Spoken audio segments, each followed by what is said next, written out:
নমস্কার, আমি মৃদুলা চ্যাটার্জি। আজকে আপনাদের শোনাব সবুজ আহমদ মুরসালিনের লেখা আমি বড্ড অভিমানী। আমি বড্ড অভিমানী।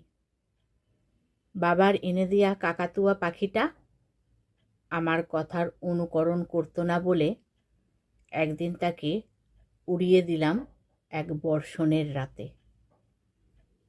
স্কুলের যে ছেলেটি তার জন্মদিনে আমাকে চকলেট দিতে ভুলে গেছিল, তার সাথে ভুলেও আর কখনো কথা বলিনি।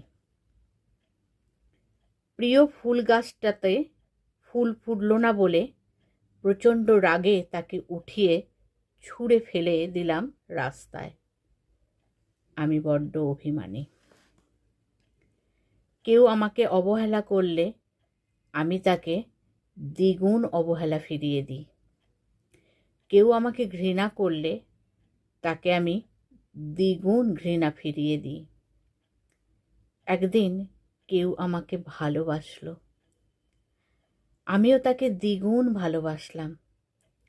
তারপর অনেক দিন পর সে আমাকে ছেড়ে চলে গেল। অভিমান করে আমিও আমার দেয়া ভালোবাসা ফিরিয়ে নিয়ে দূরে চলে যাব ভেবেই পা বাড়াতেই দেখি ভালোবাসা আর আমার নেই। তারপর বহুদিন পরে বুঝতে পারলাম, কাউকে একবার ভালোবাসা দিয়ে দিলে তা আর ফিরিয়ে নেওয়া যায় না। অতঃপরে অভিমান ভেঙে তাকে ভালোবেসে গেলাম। আপনারা কেমন লাগছে একটু জানাবেন। সবাই ভালো থাকবেন। শুভরাত্রি। ধন্যবাদ।